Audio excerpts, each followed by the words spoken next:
Gus. Apa kiai? Di Jawa itu kalau kiai masih muda kan dipanggil Gus kan. Kalau sudah tua baru kiai. Kiai itu biasanya sudah punya cucu. Kalau belum punya Gus. Saya ini biasanya Ustadz Gus. Atau dipanggil kiai kalau istrinya lebih dari satu, baru kiai. Kalau masih satu itu Ustadz. Ini mungkin kebanyakan Ustadz. Ustadz ya, belum kiai karena masih satu. Hah? Ingin jadi kiai?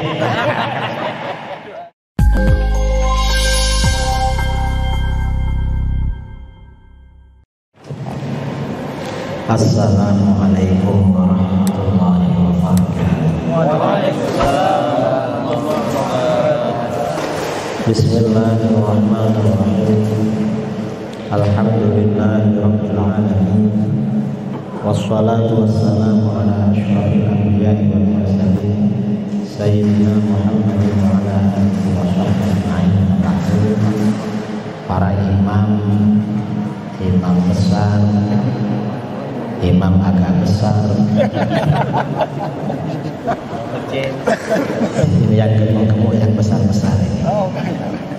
Kalau yang kurang gemuk agak besar.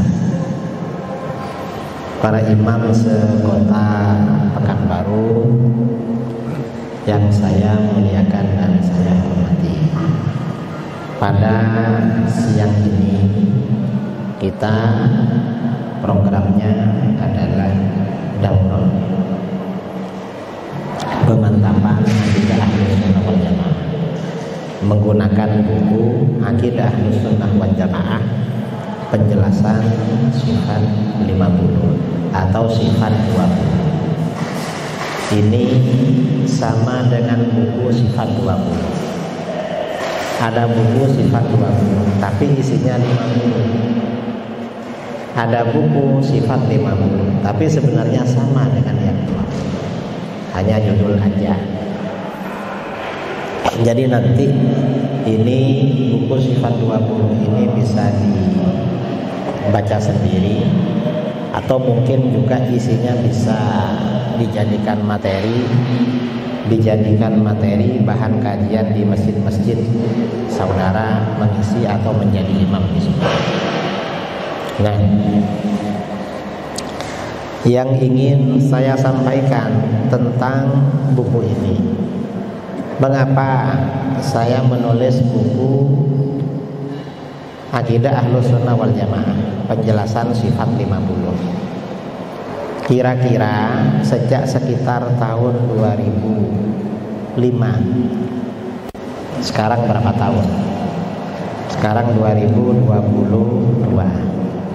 Kira-kira 17 tahun yang lalu ya. Sejak 17 tahun yang lalu saya pulang dari pondok, sering diminta mengisi acara-acara pemantapan akidah Ahlus Sunnah wal Jamaah.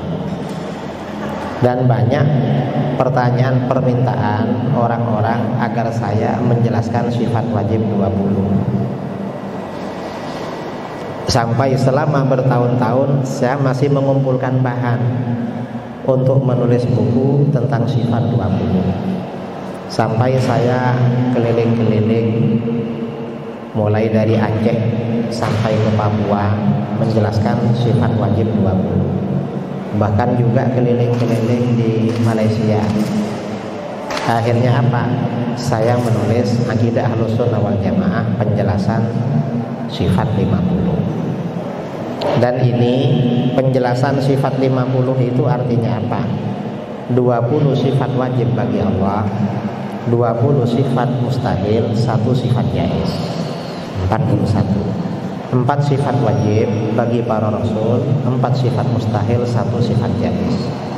Jadinya semuanya 50. Dan yang membedakan buku ini dengan buku-buku yang lain, kalau buku-buku yang ada biasanya hanya menyampaikan dalil-dalil akli, dalil-dalil rasional. Tapi kalau buku ini ada paduan, ada dalil aklinya, dalil-dalil rasionalnya, ada dalil-dalil naklinya, dalil-dalil dari Al-Quran dan hadis. Ini buku yang saya tulis, Sifat 50. Kemudian lagi di buku ini, sebelum menjelaskan sifat 50, di bagian awal buku ini menjelaskan tentang keutamaan umat Islam, lalu tentang siapa Ahlus Sunnah wal Jamaah. Dijelaskan di sini. Tadi keutamaan umat Islam saya terangkan dalam khutbah Jumat. Jadi buku ini bisa untuk jadi materi khutbah. Ya, ambil bagian-bagiannya karena dalilnya lengkap, Al-Quran, hadis. Nah, rinciannya bagaimana? Di dalam Al-Quran Allah Subhanahu wa ta'ala berfirman, kuntum khaira ummatin ukhrijat linnas ta'muruna bil ma'ruf wa tanhauna 'anil munkar wa tu'minuna billah. Kalian adalah sebaik-baik golongan yang dikeluarkan bagi umat manusia. Umatnya Rasulullah itu golongan terbaik. Maksudnya golongan terbaik dibandingkan siapa? Maksudnya umatnya Rasulullah itu lebih baik daripada umatnya nabi-nabi terdahulu. Lebih baik. Umatnya Nabi Adam, Nabi Idris, Nabi Nuh, Nabi Ibrahim, Nabi Musa, Nabi Isa, dan nabi-nabi yang lain. Jadi umatnya Rasulullah lebih baik daripada umatnya nabi-nabi terdahulu. Itu ujian bagi kita. Tidak apa-apa lah. Kalau buat menghadapi ujian, insya Allah mantap ilmunya. Karena itu lagi mengejar pekerjaan. Tidak apa-apa. Bisa didengarkan. Dengar kan? Dengar. Hah? Nanti kalau kurang jelas tanya kepada saya. Nah, umatnya Rasulullah itu lebih baik daripada umatnya para nabi terdahulu, umat-umat yang masih bertauhid dan sama-sama calon penghuni surga. Itu maksudnya. Kalau dengan orang kafir yang ada sekarang, orang Yahudi, Nasrani, Hindu, Buddha, Konghucu, Majusi, Shinto, dan lain-lain, nggak bisa dibandingkan. Mengapa nggak bisa dibandingkan? Karena orang kafir menurut akidah Islam, menurut ajaran Al-Quran, levelnya lebih rendah daripada binatang. Ulaika kal an'am bal hum adall. Orang-orang kafir itu seperti binatang levelnya, bahkan lebih sesat daripada binatang. Itu orang kafir, nggak bisa dibandingkan. Umatnya Rasulullah lebih utama daripada umatnya para nabi terdahulu. Mengapa umatnya Rasulullah lebih utama, lebih mulia, lebih baik? Apakah karena paling banyak beramal? Apakah karena paling lama beribadah? Bukan karena itu. Karena kalau alasannya banyak beramal, banyak ibadah, umatnya Rasulullah jelas kalah dengan umatnya nabi-nabi terdahulu. Umatnya nabi-nabi dulu orangnya besar-besar. Umatnya Nabi Adam itu tingginya 30 meter. Usianya di atas 1000 tahun. Jadi ibadahnya lama dan kuat. Nabi berikutnya dikurangi, nabi berikutnya kurang. Terus semakin akhir manusia ini usianya makin pendek, orangnya makin kecil. Makin kecil. Kalah. Nah, kalau usianya kalah, fisiknya kalah, ibadahnya tidak sebanyak orang dulu. Mengapa lebih baik umatnya Rasulullah? Di dalam Al-Quran, ta'muruna bil ma'ruf wa tanhauna 'anil munkar. Kamu selalu beramar ma'ruf nahi munkar.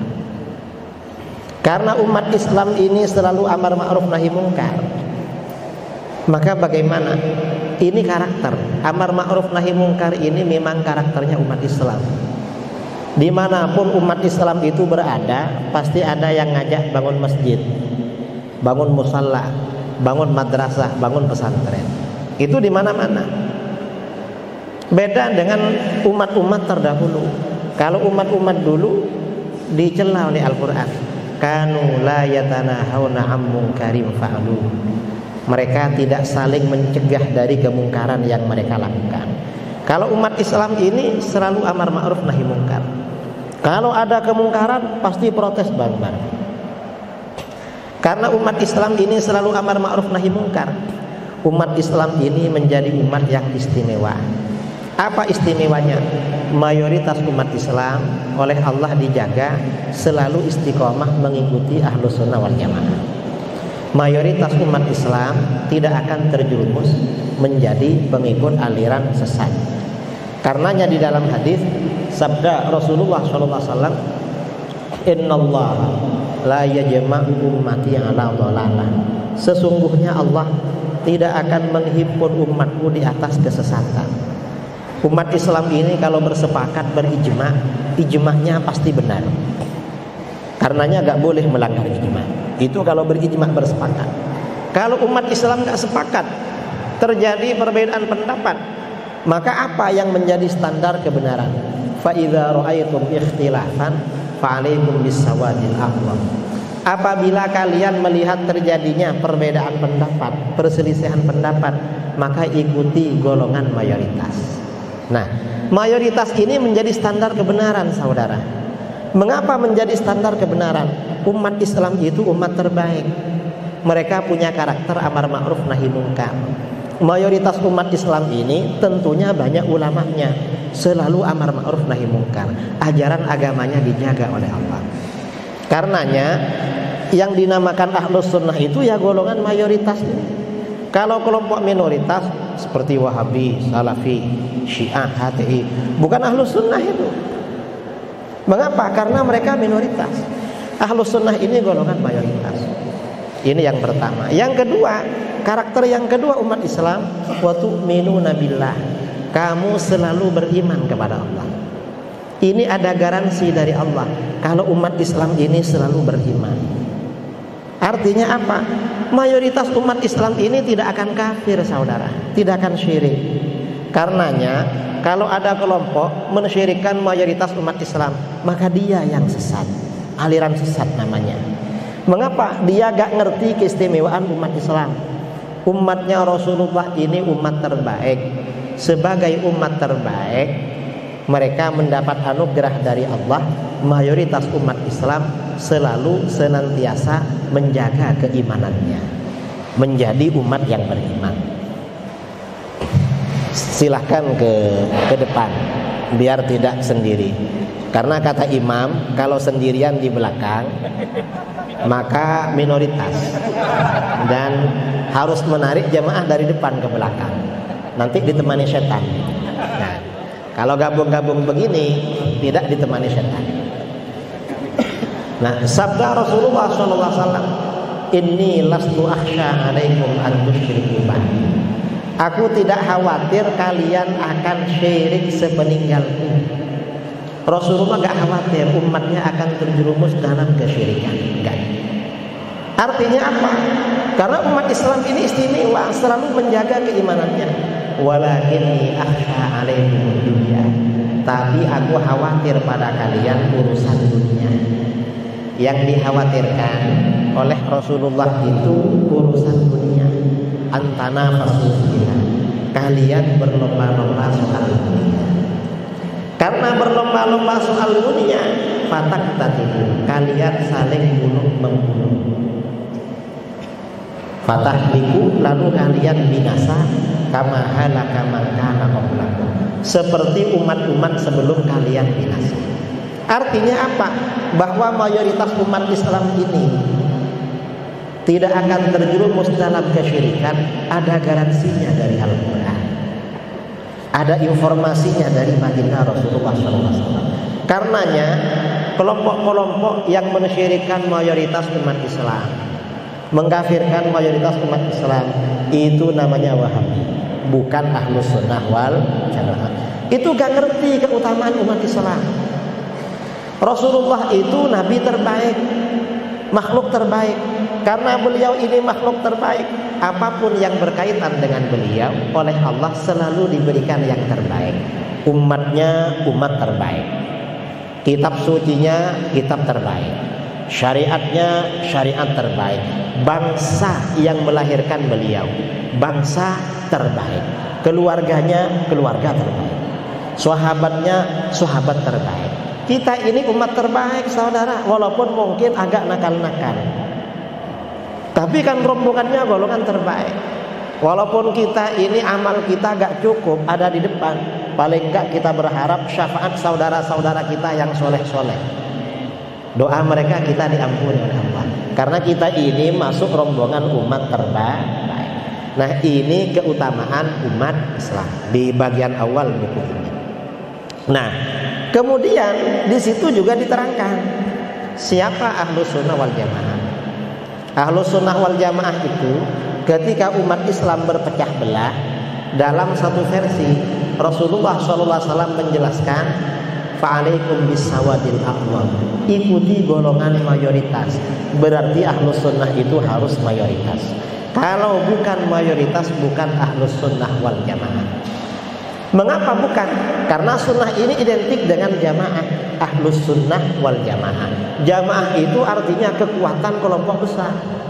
Karenanya kalau Wahabi ngaku Ahlus Sunnah wal Jamaah itu gak jelas. Mengapa? Ketika ditanya jamaahnya mana, gak ada, saudara. Mereka itu baru ramai kalau kawan-kawannya dari banyak tempat ngumpul jadi satu. Kalau kita ini untuk ramai gak perlu dari mana-mana. Jamaah satu RW, satu kampung itu udah ramai. Jamaah tahlilan itu ramai. Kita ini memang benar-benar Ahlus Sunnah wal Jamaah. Dalam versi lain, ketika Rasulullah SAW ditanya siapa golongan yang selamat, beliau menjawab ma'ana alaihi wa ashabi, golongan yang mengikuti ajaranku dan ajaran sahabat. Nah, di antara firqah-firqah, golongan-golongan di dalam Islam yang jumlahnya 73, golongan mana yang amalannya selalu ada dalil-dalilnya dari Al-Quran, hadis, amalan para sahabat? Ya golongan kita Ahlus Sunnah wal Jamaah. Ada semua, saudara. Amalan-amalan kita dasarnya dari Nabi dan para sahabat itu ada semua. Karenanya agak perlu khawatir. Ini bukti kalau kita ini sebenarnya adalah Ahlus Sunnah wal Jamaah. Ini yang diterangkan di dalam buku ini bagian muqaddimah. Jadi yang pertama menerangkan tentang umat Islam ini umat terbaik. Yang kedua, siapa Ahlus Sunnah wal Jamaah. Lalu yang ketiga, setelah itu buku ini menguraikan tentang sifat wajib 20 bagi Allah. Mengapa kita membicarakan tentang sifat wajib 20 bagi Allah? Kita ini kan dulu ketika masih mungkin ada yang di pondok ya, ada yang di madrasah diniyah, di macam-macam itu, kan hafal wujud qidam baqah. Hafal kan? Kalau imam itu hafal semua. Kalau imamnya agak hafal, terus siapa yang hafal? Di sifat wajib 20 bagi Allah. Nah, sifat wajib 20 ini lawan dari tauhidnya Wahabi, tauhid 3. Itu musuh bebuyutan. Sifat wajib 20 bagi Allah ini mendapat tantangan, saudara. Tantangannya dari siapa? Pertama, tantangannya dari internal Ahlus Sunnah wal Jamaah. Dulu ketika saya belajar di pondok, tidak ada kawan-kawan yang bertanya secara kritis tentang sifat 20. Begitu pulang dari pondok, pertanyaan orang lebih kritis. Saya pulang dari pondok akhir 2004, lalu berkumpul dengan kiai-kiai. Sebagian kiai tanya pada saya, Gus, apa kiai? Di Jawa itu kalau kiai masih muda kan dipanggil Gus kan. Kalau sudah tua baru kiai. Kiai itu biasanya sudah punya cucu. Kalau belum punya Gus. Saya ini biasanya Ustadz Gus. Atau dipanggil kiai kalau istrinya lebih dari satu, baru kiai.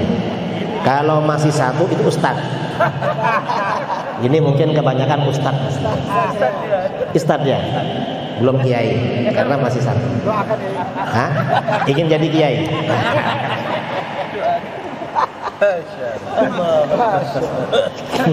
Nah, Ahlus Sunnah itu tandanya senang bicara poligami. Mengapa? Karena itu amalan Ahlus Sunnah. Pertama, takut sama istri pertama. Nah, ada kiai tanya pada saya, Gus, apa kiai? mengapa sifat wajib bagi Allah itu 20? Saya tanya pada beliau, Kiai, sampean minta berapa? Sampean minta berapa? Kata beliau, loh, saya bukan minta berapa, saya tanya, kenapa kok 20? Kenapa bukan 25, bukan 15, bukan 30, kok 20 itu? Ini kan pertanyaan filosofis kan? Pertanyaan filosofis. Alasannya kan harus rasional. Kalau ditanya seperti itu. Ada lagi yang bertanya kritis juga, Yai, apa? Asmaul Husna itu kan 99. Iya. Mengapa sifat wajib 20? Ini kan harus dijawabkan. Karena Asmaul Husna itu sifat Allah juga. Loh, kok bisa menjadi 20 itu? Kok bisa seperti ini? Harus dijawab.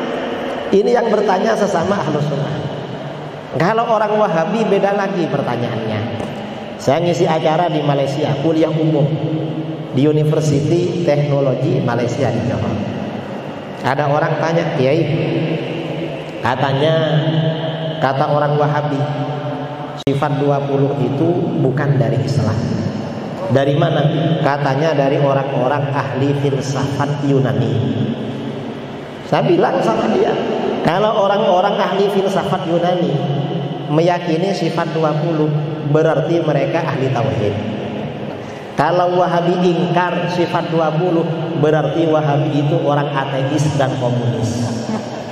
Karena gak percaya wujudnya Allah, ateis komunis. Gak percaya kidam bakok, ateis komunis. Saya bilang begitu. Wahabi itu gak ngerti isinya apa, tahu-tahu menolak gitu aja. Kan parah namanya. Kan gak punya akal namanya. Ini Wahabi.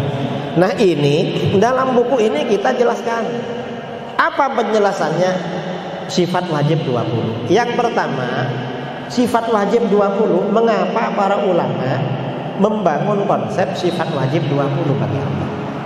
Pertama, sifat wajib 20 ini tujuannya mengantarkan kita makrifat kepada Allah. Makrifat itu apa? Makrifat itu artinya kenal. Kita ini kalau kenal dengan orang ya, dengan ustadz-ustadz, dengan kiai-kiai, misalnya ustadz siapa, tahu orangnya, tahu perawakannya, tahu profesinya, keahliannya, tempat tinggalnya, itu kenal dengan orang. Di dunia kita ini wajib makrifat kepada Allah, sementara kita gak bisa melihat Allah di dunia. Maka bagaimana? Makrifat kepada Allah adalah melalui sifat-sifatnya, dan itu sifat 20. Jadi biar kita makrifat sebenarnya. Itu yang pertama. Yang kedua, apa tujuan sifat wajib 20? Sifat wajib 20 ini juga menjawab, meluruskan, mengkanter penyimpangan-penyimpangan agama-agama di luar Islam atau aliran-aliran di luar Ahlus Sunnah wal Jamaah yang salah tentang konsep-konsep ketuhanan. Jadi sifat 20 ini menolak komunis, menolak ateis, menolak Kristen, menolak Yahudi, menolak Syiah, menolak Wahabi, menolak Mu'tazilah dan aliran-aliran yang lain. Ini sifat 20. Yang ketiga, mengapa kok 20? Mengapa bukan 25, bukan 30 dan lain sebagainya? Mengapa kok 20? Alasannya kata para ulama, sifat 20 ini batas kemampuan akal manusia dalam makrifat kepada Allah. Lebih dari 20 akal kita gak mampu, saudara. Kita ini mampunya cuma 20. Kata para ulama, kita ini jangankan makrifat pada Allah, makrifat pada orang-orang yang kita kenal dekat, itu gak sepenuhnya. Gak sepenuhnya. Itu makrifat pada orang yang kita kenal dekat, gak sepenuhnya. Saya misalnya contoh, saudara kan banyak kenal saya kan, mungkin pernah ngisi di masjidnya, atau pernah lihat di YouTube atau apa, tapi kan gak tahu tentang pribadi saya sepenuhnya. Gak tahu. Coba saya mau tanya, saya ini sudah kawin apa belum? Belum kan? Yang belum di Pekanbaru. Nah, nggak tahu itu, nggak tahu. Dan nggak apa-apa nggak tahu, karena bisa sembunyi-sembunyi. Artinya apa? Pengenalan kita kepada orang yang dekat dengan kita itu terbatas. Kadang-kadang loh, suami itu biasanya orang yang paling tahu kan keluarganya. Istrinya itu paling tahu laki-laki. Kadang-kadang suami itu punya sesuatu yang dia rahasiakan rapat-rapat pada istrinya di rumah, dan dia tidak ingin istrinya tahu. Ada yang begitu, punya rahasia istrinya nggak boleh tahu. Ada begitu, ada saudara. Artinya apa? Pengetahuan kita tentang orang sekitar kita ini terbatas, apalagi pengetahuan tentang Allah.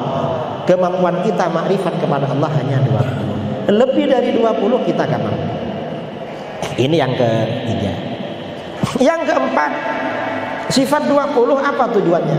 Sifat 20 ini tujuannya menjawab soal-soal yang mendasar tentang Allah, menjawab pertanyaan-pertanyaan tentang identitas Allah. Kita ini kalau berkenalan dengan orang, pertanyaannya akan dasar-dasar. Siapa namamu? Dari mana asal? Tinggal di mana sekarang? Kerja apa sekarang? Umur berapa sekarang? Ini kalau kita kenalan dengan orang. Nah, sifat 20 itu gitu juga saudara. Sehari semalam kita ini beribadah kepada Allah. Pertanyaannya, apakah Allah itu ada? Jawabnya adalah sifat wujud. Allah itu wajib wujud. Karena Allah wajib ada, maka kebalikan dari wujud yaitu adam, tiada, mustahil bagi Allah. Nah, dalil sifat wujud ini untuk menolak, membantah orang-orang yang tidak percaya keberadaan Allah, orang komunis dan ateis. Itu sifat wujud. Pertanyaan kedua, kalau Allah memang ada, sejak kapan wujudnya Allah? Jawabnya adalah tidak. Wujudnya Allah tanpa permulaan. Kalau kita di KTP kan ada tanggal lahirnya. Tuhan gak pakai tanggal lahir saudara, makanya gak ada ulang tahunnya. Mengapa? Karena Allah itu bersifat tidak. Kalau kita kan ada ulang tahunnya. Allah wujudnya tanpa permulaan. Karena Allah ini wujudnya tanpa permulaan, maka kebalikan dari kidam yaitu hudud, baru mustahil bagi Allah. Nah, sifat kidam ini juga berfungsi menolak perkara-perkara yang dianggap Tuhan oleh orang-orang kafir. Misalnya orang Kristen mempertuhankan Siti Maryam, Bunda Maria, mempertuhankan Yesus Kristus, Nabi Isa. Itu ditolak. Mengapa? Tuhan itu wajib bersifat kidam, wujudnya tanpa permulaan. Siti Maryam ada tanggal lahirnya, Nabi Isa ada waktu lahirnya, berarti bukan Tuhan. Berhala-berhala ada awalnya, berarti bukan Tuhan. Ditolak dengan kita. Pertanyaan kedua. Pertanyaan ketiga, Allah yang wujud dan kidam, sampai kapan wujudnya? Jawabnya adalah Allah itu maha kekal, maha abadi. Jadi Allah ini maha kekal, maha abadi. Karena Allah maha kekal, maha abadi, maka kebalikan dari baqa, yaitu fana, rusak, binasa, mati, mustahil bagi Allah. Mustahil. Nah, sifat baqa ini juga menolak ketuhanan makhluk-makhluk yang diangkat sebagai Tuhan oleh orang-orang musyrik. Misalnya orang Kristen mempertuhankan Siti Maryam. Gak bisa, Siti Maryam sudah wafat. Mempertuhankan Nabi Isa, gak bisa, Nabi Isa nanti wafat. Semuanya akan binasa. Kullu man 'alaiha fan wa yabqa wajhu rabbika dzul jalali wal ikram. Semua yang ada di muka bumi pasti fana, pasti binasa, dan hanya Tuhanmu yang kekal, yang memiliki keagungan dan kemuliaan. Allah maha kekal, maha abadi. Karenanya Allah itu gak ada haulnya, gak ada peringatan haul Tuhan, gak ada. Mengapa? Allah baqa. Kalau kita nanti, kalau anak kita masih ahlus sunnah wal jamaah, mungkin ada haulnya. Entah haulnya apa 2 tahun lagi, apa 3 tahun lagi. Haul pertama, tergantung kapan tanggal matinya. Ini sifat baqa. Pertanyaan ketiga, Allah yang wujud kidam dan baqa seperti apa? Jawabnya adalah mukhalafatu lil hawadits. Allah gak serupa dengan perkara baru. Karenanya yang serupa dengan perkara baru bukan Tuhan. Karena Allah tidak serupa dengan perkara. Karenanya makhluk-makhluk yang dipertuhankan gak sah sebagai Tuhan, karena sama dengan perkara baru yang lain. Tuhan gak serupa dengan perkara baru. Dalam Al-Quran, laisa kamitslihi syai', tidak ada sesuatu apapun yang serupa dengan Allah. Walam yakul lahu kufuwan ahad, tidak ada seseorang yang serupa atau selevel atau menyamai Allah, gak ada. Ini akidah Ahlus Sunnah wal Jamaah. Kalau Wahabi saudara, ini mukhalafatul hawadits, menolak terhadap Wahabi. Mengapa? Kata Wahabi, kalau ditanya Tuhan seperti apa, maka kata Wahabi, Tuhan itu mukhalafatul hawadits, tapi tak begitu mukhalafat. Mengapa? Ada mirip-miripnya. Kata Wahabi, Tuhan itu mirip seorang laki-laki yang masih muda, belum berjenggot, tingginya kira-kira 30 meter. Ini kata Wahabi. Akidah Wahabi mirip akidahnya orang-orang Yahudi. Kata Yahudi, Tuhan itu seperti seorang laki-laki. Tuhan itu kata Yahudi seperti seorang laki-laki yang sudah tua, rambut dan jenggotnya putih semua, tingginya kira-kira 30 meter. Bedanya Tuhannya Yahudi lebih tua dari Tuhannya Wahabi. Berarti akidah Yahudi abang akidahnya Wahabi, disingkat menjadi Wahyudi. Wahabi adiknya Yahudi. Betul saudara, di kitab mereka seperti itu. Akidah Mujassimah, akidah Tajsim itu sumbernya dari Yahudi. Yang berakidah seperti itu orang Yahudi. Ya Wahabi itu akidahnya mirip dengan Yahudi, cuma beda usia. Satunya tua, satunya muda. Ini akidah Wahabi. Kita nggak menerima seperti itu. Kata Imam Syafi'i berkata, al-mujassimu kafir. Orang yang menjasmanikan Allah, menganggap Allah berupa jasmani seperti manusia, itu kafir. Kata Imam Syafi'i. Ini pertanyaan keempat. Pertanyaan kelima, Allah yang wujud tidak baqa mukhalafatul hawadits, alamatnya di mana? Kita menjawab qiyamuhu bi nafsihi. Allah berdiri pada zatnya sendiri. Apa maksudnya Allah berdiri pada zatnya sendiri? Allah gak butuh pada tempat, gak butuh pada yang menciptakan, yang membatasi, yang mengatur. Mengapa Allah gak butuh pada tempat? Yang namanya butuh itu bukan sifatnya khaliq, tapi sifatnya Ini namanya akidah Ahlus Sunnah wal. Kalau Wahabi beda, saudara. Wahabi ditanya, alamat Tuhan di mana? Loh, kamu belum tahu.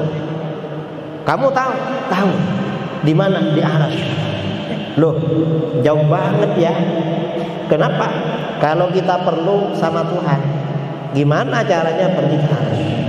Pesawat gak ada jurusan Arasy. Dan kira-kira kalau nanti ada pesawat jurusan Arasy, itu harus vaksin berapa kali?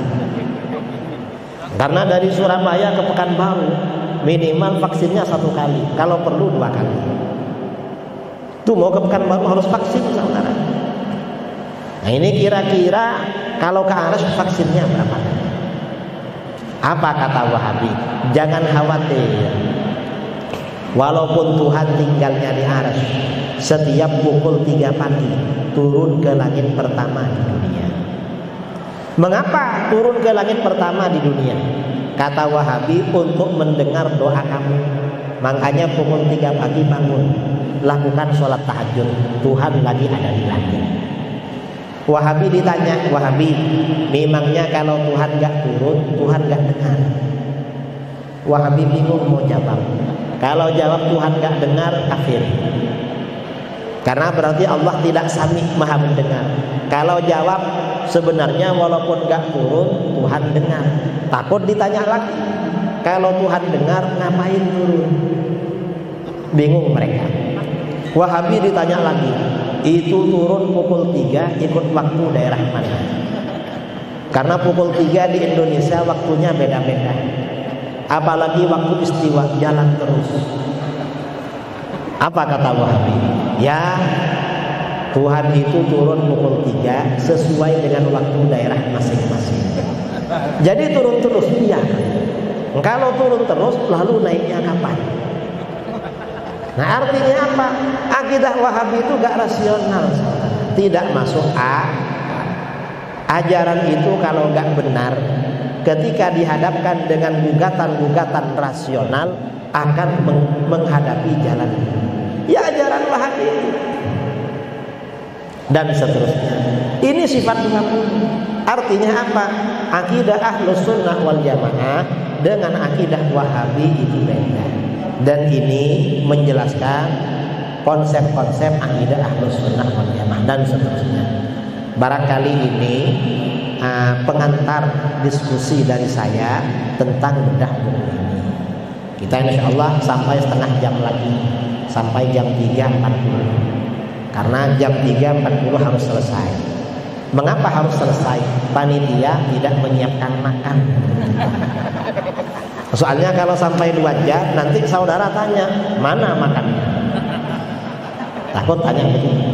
Makanya ya, ini selanjutnya barangkali dari saudara-saudara ada yang mau ditanyakan, diskusikan dengan saya, silahkan.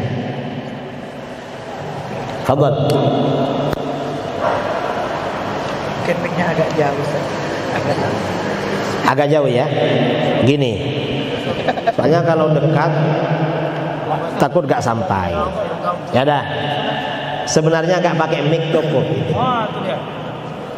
Assalamualaikum warahmatullahi wabarakatuh. Waalaikumsalam warahmatullahi. Nama saya Kain Ustadi, imam di Masjid Al-Manar Jalan Merdeka. Alhamdulillah senang sekali bisa bertemu Ustaz pada hari ini merupakan Ustaz kesehatan yang membuat.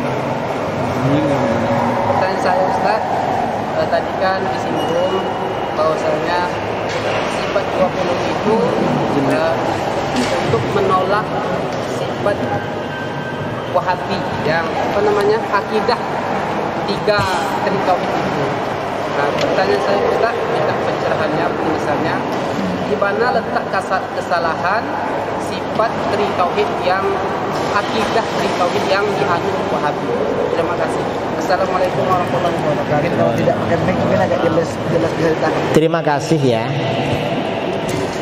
Di mana letak kesalahan Tauhid 3 Wahabi? Lebih jelas gini ya. Soalnya biasa gini.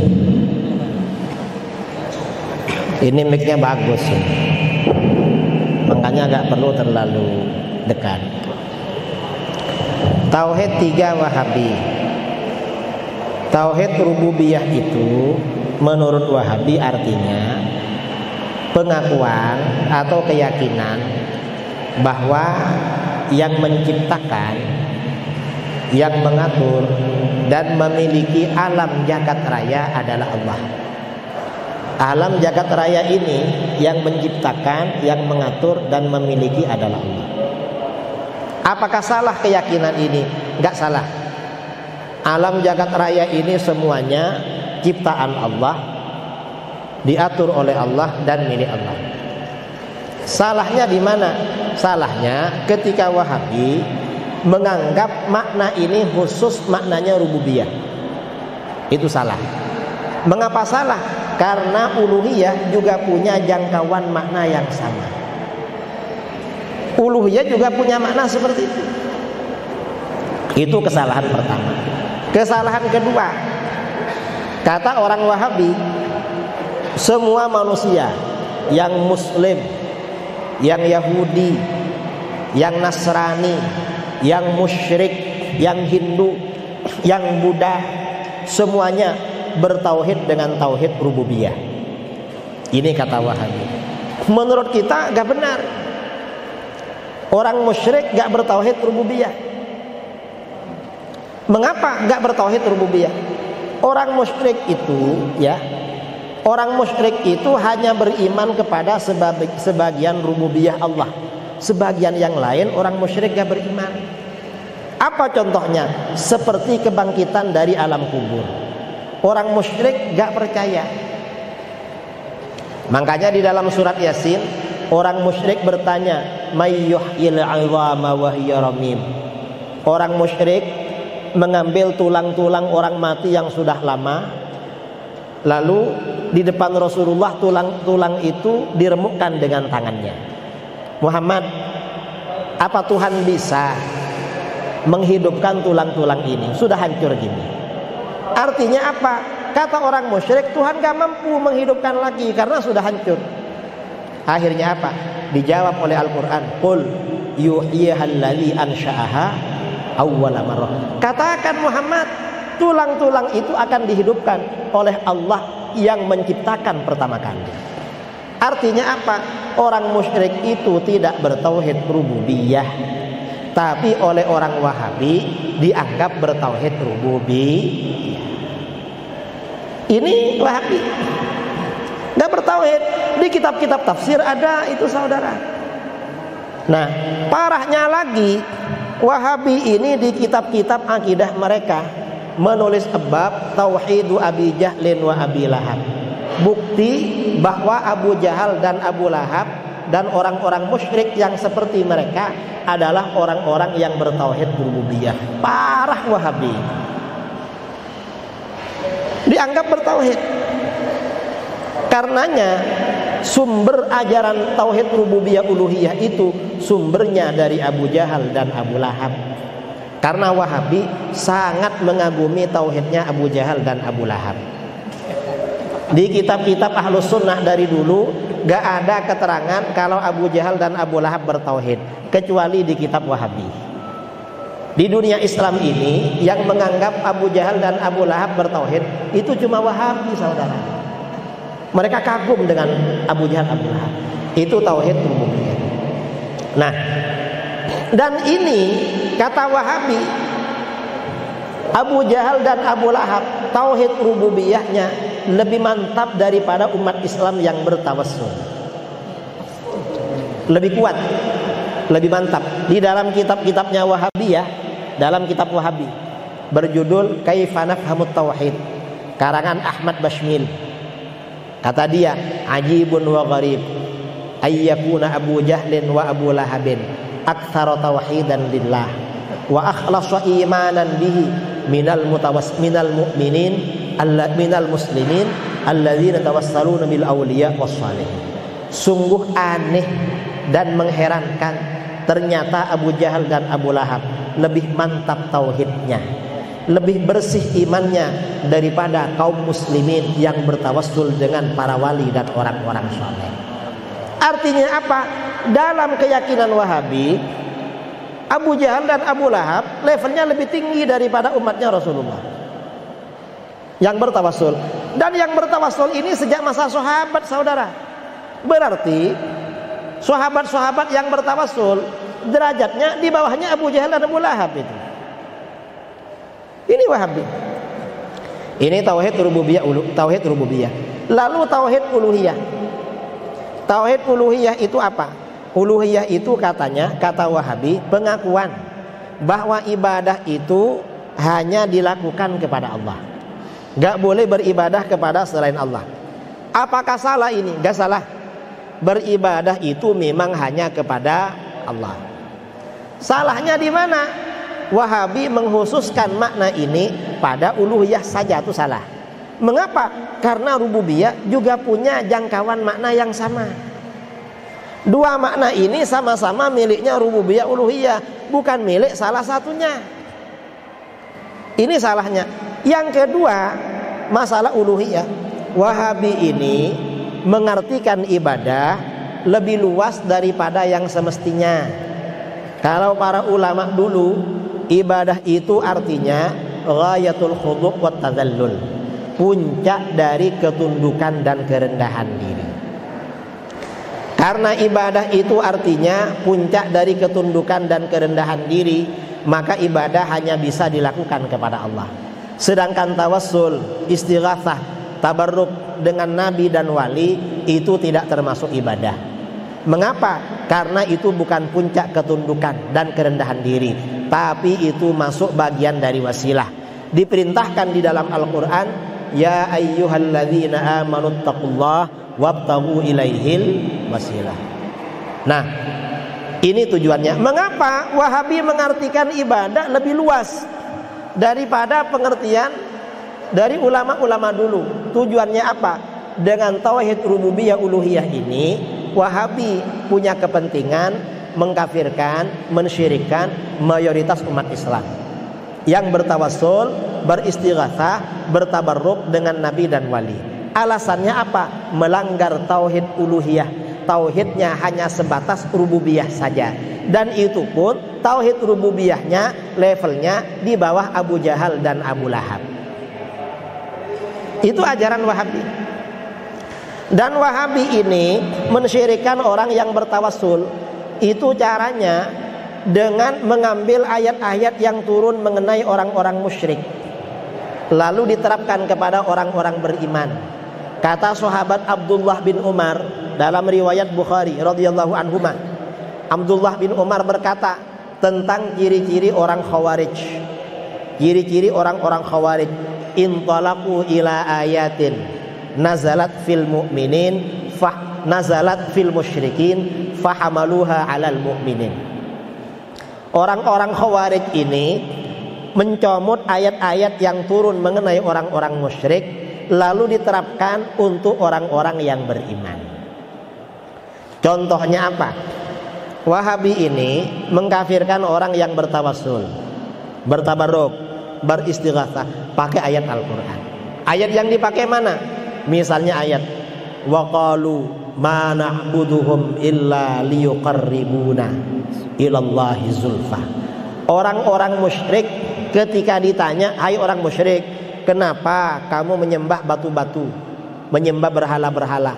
Orang musyrik berkata, kami tidak beribadah kepada berhala-berhala itu kecuali agar berhala-berhala itu mendekatkan kami kepada Allah sedekat-dekatnya. Nah, orang musyrik itu menyembah berhala biar dekat pada Allah. Itu sama dengan orang muslim yang bertawassul dengan nabi dan wali agar dekat pada Allah. Ini kata mereka, jelas gak sama. Mengapa gak sama? Dalam ayat ini orang musyrik beribadah pada berhala. Ma na'buduhum, kami tidak beribadah kepada berhala illa liyuqarribuna, kecuali agar berhala itu mendekatkan kami kepada Allah. Artinya orang musyrik memang menyembah berhala. Adapun orang yang bertawassul, beristighatsah, bertabarruk dengan nabi dan wali, itu tidak menyembah nabi dan wali, tapi bagaimana? Berwasilah dengan nabi dan wali. Ibadahnya, menyembahnya tetap hanya kepada Allah. Sesuai dengan ayat Al-Quran, ya ayyuhalladzina amanu taqullaha wabtaghu ilaihil wasilah. Hai orang-orang yang beriman, takutlah kalian kepada Allah, carilah wasilah kepada Allah. Wasilah itu apa? Dalam kitab-kitab tafsir dikatakan wal wasilah hiyallati yutawassalu biha ila tahsilil maksud. Wasilah adalah apa-apa yang mengantarkan kita, menghasilkan kita pada tujuan kita. Itu wasilah namanya. Saya dari Surabaya ke Pekanbaru, kalau jalan kaki kira-kira berapa jam? Nggak tahu. Karena ingin cepat naik pesawat.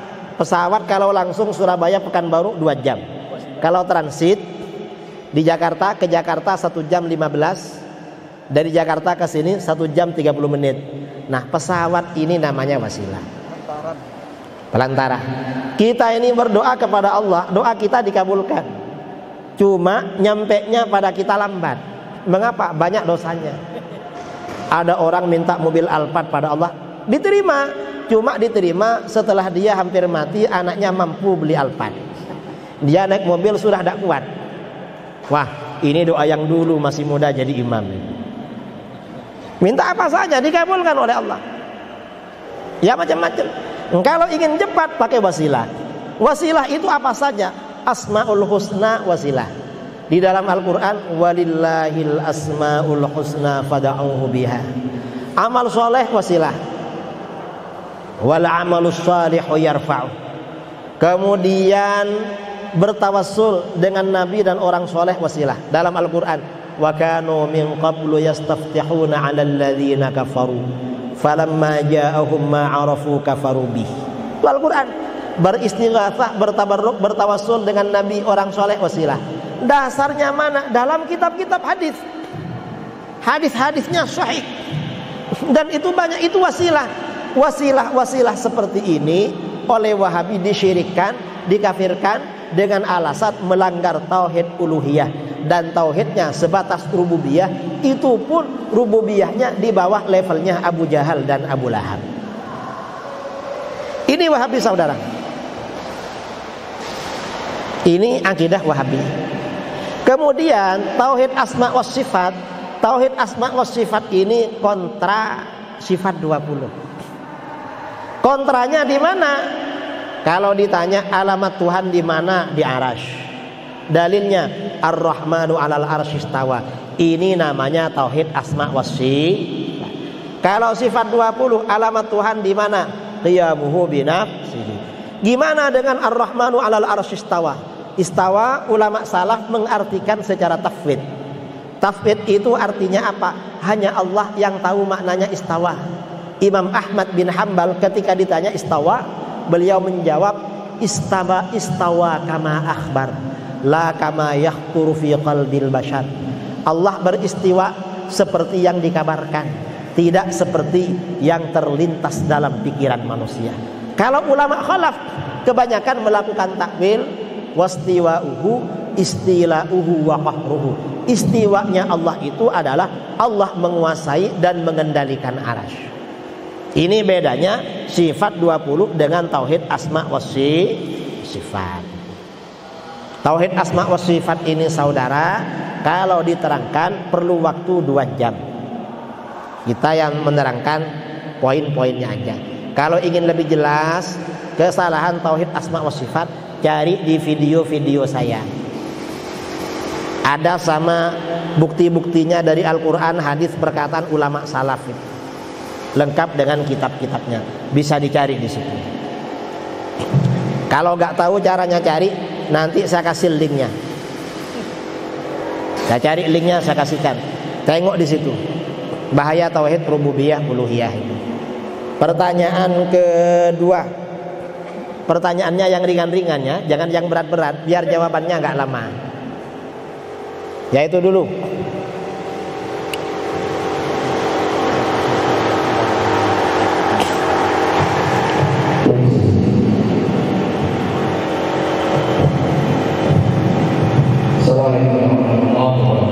Assalamualaikum warahmatullahi wabarakatuh.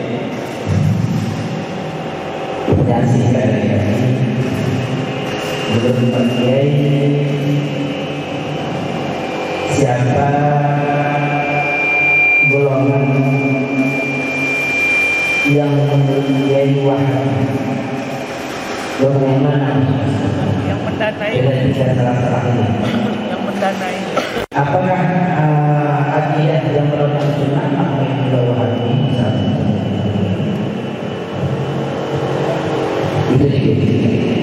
Siapa Wahabi itu?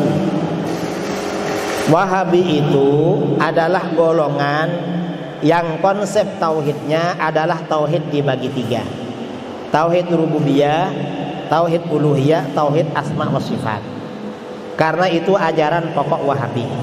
Dari tauhid ini maka Wahabi mengkafirkan, mensyirikkan orang yang bertawasul, bertabarruk, beristighatsah. Kemudian Wahabi ini juga punya ciri-ciri. Ciri-cirinya apa? Kalau di Indonesia sholat subuh gak baca kunut, biasanya Wahabi. Kalau habis sholat baca zikir tidak nyaring, gak jahar, biasanya Wahabi. Kalau orang Melayu dari dulu jahar, baru-baru ini yang gak jahar karena terpapar virus Wahabi. Kalau ada orang mati, Wahabi gak mau baca tahlil. Kalau kita ada tahlil, ada kenduri. Kalau bulan Rabiul Awal, Ahlus Sunnah merayakan maulid Nabi, Wahabi tak ada maulid. Itu ciri-cirinya. Ya kalau di Pekanbaru orangnya siapa, saya gak ada yang kenal. Saya yang kenal cuma dengan orang-orang Ahlus Sunnah wal Jamaah. Dan saya rasa lembaga-lembaganya di sini terkenal dan besar-besar. Ada lagi? Nih, depan. Mereka selalu memaparkan ayat laukana khairan ma sabaquna ilaihi. Itu mereka mereka. Orang Wahabi itu juga anti bid'ah hasanah. Kalau suka membid'ah-bid'ahkan biasanya Wahabi. Dalil yang sering mereka kemukakan adalah ayat laukana khairan ma sabaquna ilaihi. Seandainya apa-apa yang kamu bawa Muhammad itu baik, la sabaquna ilaihi, pasti nenek moyang dulu mendahului kami pada sana. Padahal itu dalilnya orang musyrik menolak ajakan Rasulullah. Sama Wahabi dijadikan dalil menolak bid'ah hasanah. Kalau Wahabi menggunakan dalil itu, maka bagaimana? Kita pakai dalil hadis. Gimana dalam hadis? Rasulullah SAW bersabda, "Man ahdatsa fi amrina hadza ma laysa minhu fahuwa raddun." Siapa yang membuat-buat perkara baru dalam urusan kami ini, maksudnya urusan agama, di mana perkara baru itu bukan bagian dari agama, maka perkara baru itu ditolak. Itu pengertian secara tekstual. Pengertian secara kontekstual, secara mafhum, kalau perkara baru yang diada-adakan itu termasuk bagian dari agama, berarti tidak ditolak. Itu namanya bid'ah hasanah. Ini dalil bid'ah hasanah. Dalil bid'ah hasanah ini ada ayat Al-Quran, ya. Kemudian ada sekitar 300 hadis sahih. Dalilnya bid'ah hasanah ini hadisnya sekitar 300, saudara. Kalau yang anti bid'ah dalilnya cuma satu hadis. Hadis mana? Yaitu hadis kullu bid'atin dhalalah. Itu aja dalilnya. Kalau kita banyak, mulai dari hadis-hadis Nabi, kemudian amalan khulafaur rasyidin. Yang sangat jelas perkataan Sayyidina Umar yang menyatukan sholat taraweh pada seorang imam. Apa kata Sayyidina Umar? Ni'matil bid'atu hadhihi. Sebaik-baik bid'ah adalah sholat taraweh. Berarti ada bid'ah hasanah. Ini Sayyidina Umar berkata begitu. Masa gak percaya pada Sayyidina Umar? Kira-kira lebih ngerti siapa terhadap ajaran Rasulullah, kita atau Sayyidina Umar? Ya Sayyidina Umar yang lebih ngerti, bukan kita. Kita ikut Sayyidina Umar. Jadi dalil bid'ah hasanah ini banyak sekali. Banyak sekali. Ada lagi? Ya, silakan.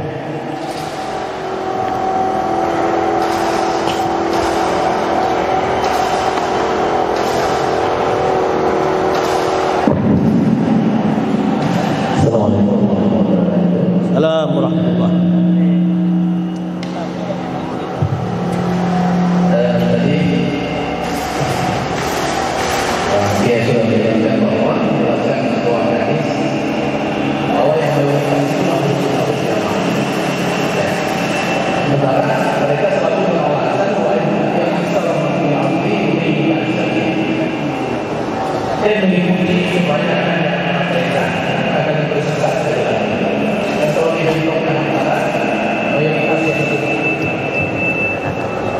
Wa in tuti aktsara man fil ardi yudilluka an sabilillah.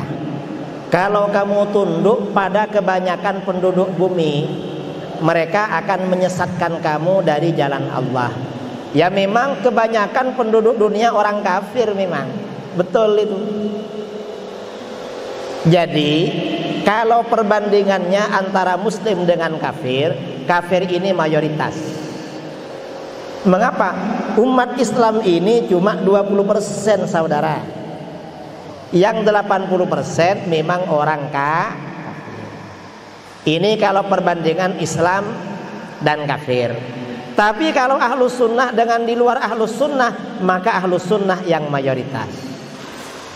Jadi gak bertentangan. Cuma orang Wahabi itu ya gak ngerti.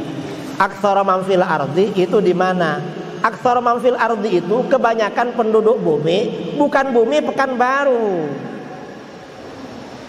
Bumi itu bukan cuma Indonesia, tetapi bumi sampai ke Cina, ke Rusia, ke Jepang, ke Korea, ke Hong Kong, ke Australia, ke Amerika, ke Eropa. Mayoritas mereka kafir, saudara. Jadi jangan disalahpahami. Kadang-kadang Wahabi pakai dalil ghuraba. Ada hadis bada al-islamu ghariban wa sayaudu ghariban kama bada fatuba lil ghuraba.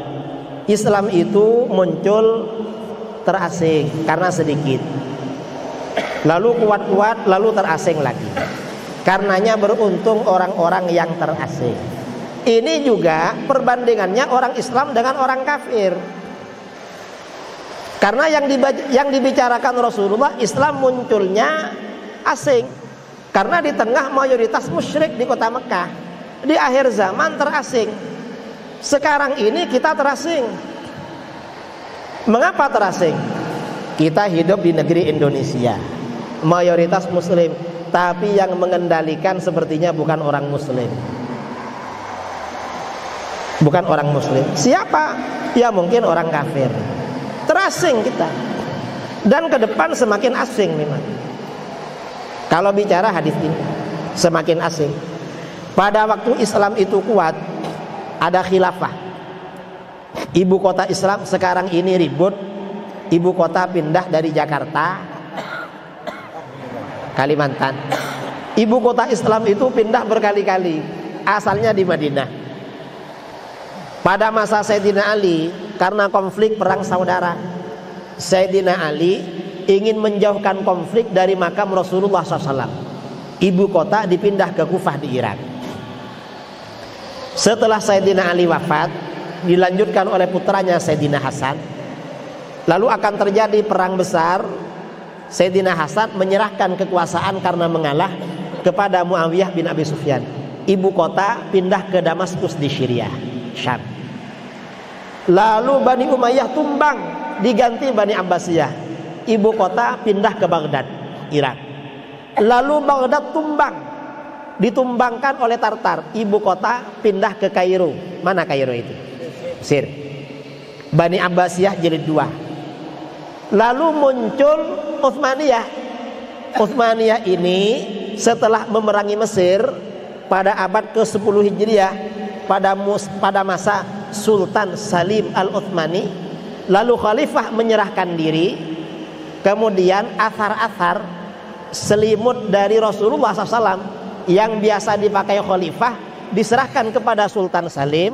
Sultan Salim kemudian diakui sebagai khalifah. Ibu kota pindah ke Istanbul di Turki. Sekarang ini umat Islam nggak punya ibu kota. Nggak punya ibu kota, nggak punya. Ibu kota negara Islam nggak ada, karena umat Islam pecah-pecah. Ya ibu kota Indonesia dipindah ke mana? Kalimantan, nggak apa-apa lah. Barangkali ada hikmahnya, karena di Jakarta mayoritas umat Islam. Setiap terjadi konflik politik, korbannya umat Islam. Barangkali umat Islam semakin tenang, semakin bagus menjalankan ajaran agamanya. Kita harap seperti itu. Amin Allahumma. Apalagi daerah yang baru itu rawan banjir, saudara. Siapa tahu nanti yang gak suka sama Islam kena banjir. Jadi gak apa-apa. Artinya apa? Kita ini ghuraba ya. Dulu ketika masih khilafah, negara-negara barat itu bayar upeti ke khilafah. Amerika bayar upeti ke Turki tiap tahun. Sekarang tuh kita yang bayar. Apa yang dibayarkan? Minyak di mana? Di Riau. Siapa yang ngelola? Orang kafir. Emas di Papua. Siapa yang ngelola? Orang kafir. Seperti itu. Ya kita memang sekarang ini ghuraba memang itu. Wahabi gak paham itu. Ada lagi. Ini waktu tinggal 7 menit. Ada lagi yang bertanya? Kalau gak ada, kita cukup ya. Oh terakhir, karena habis gini foto-foto bersama. Pertanyaan terakhir. Assalamualaikum warahmatullahi wabarakatuh. Saya mau bertanya, bolehkah kita mengambil pendapat ulama Wahabi yang kita mengambil pendapat ulama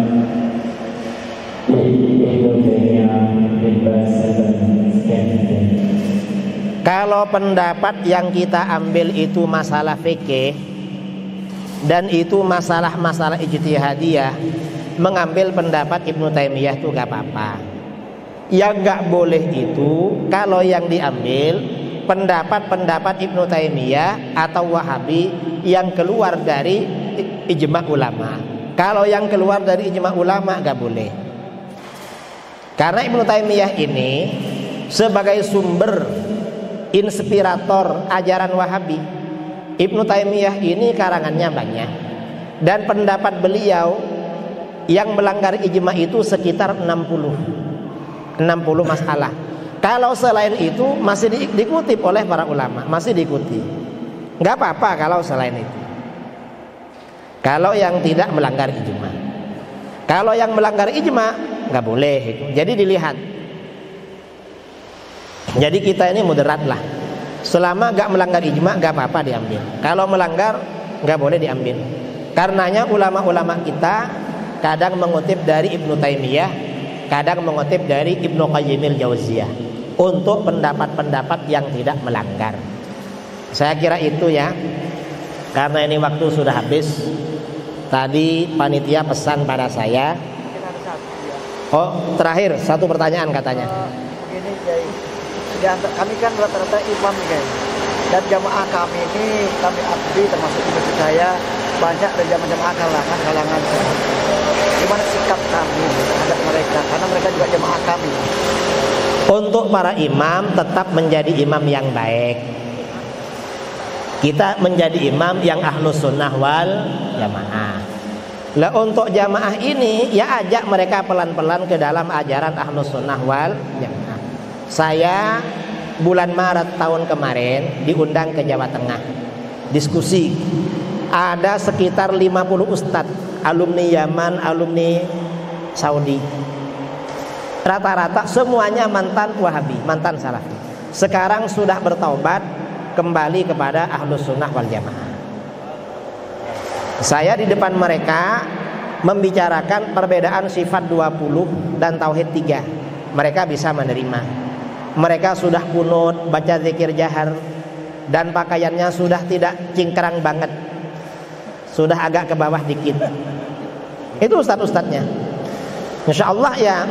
Dan jamaah-jamaah ini kalau kita ceramahi, kita sampaikan ajaran ahlus sunnah wal jamaah dengan dalil dan uraian yang mudah mereka pahami, mereka berubah saudara.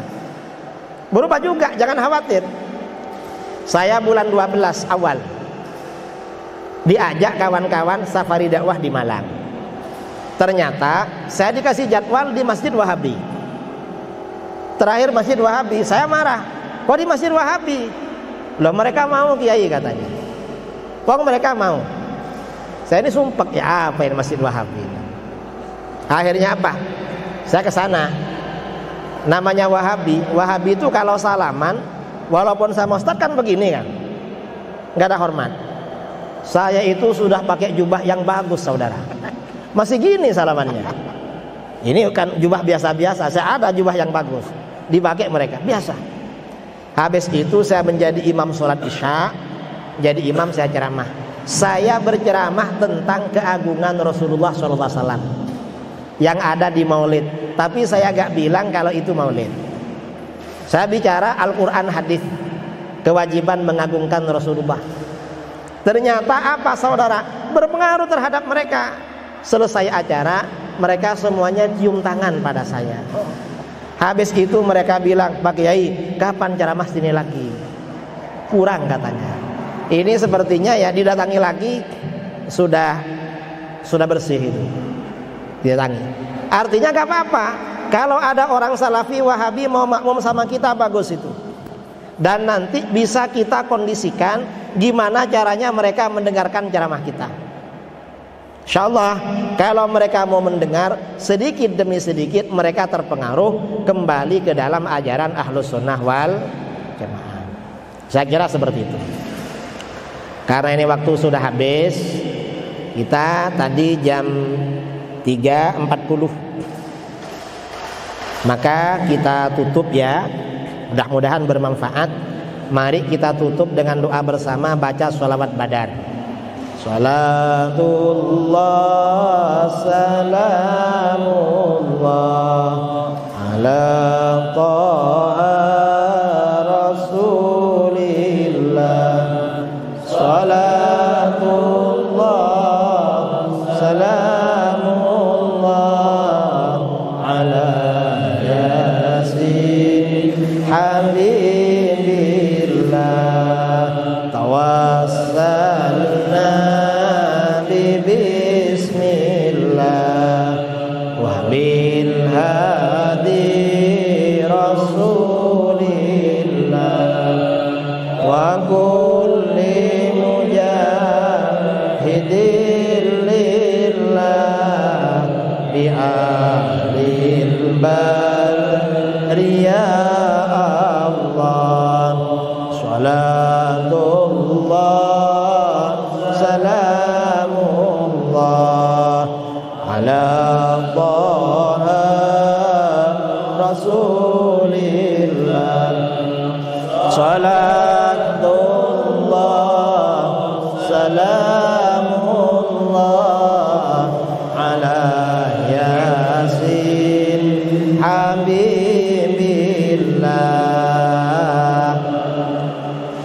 Itu saya kira ini bedah buku.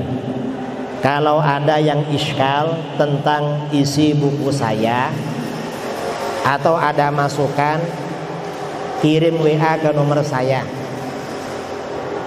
Ada yang punya nomor saya? Dicatat. Kalau ada yang kurang iskal atau bagaimana, bisa konfirmasi langsung pada saya. 085 23 676 676 3102 02 itu nomor WA saya. Kalau ada masalah dengan buku yang dibaca. Kalau gak ada WA berarti gak dibaca. Mungkin dari mantapnya sampai gak perlu baca.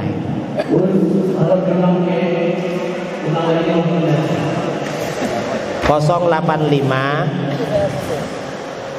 Ya betul, saya kirim bawah tuh. 23 67 63 102.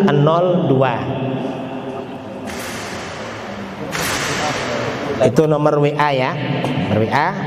Mudah-mudahan bermanfaat. Dari saya kurang lebihnya mohon maaf yang sebesar-besarnya. Assalamualaikum warahmatullahi wabarakatuh.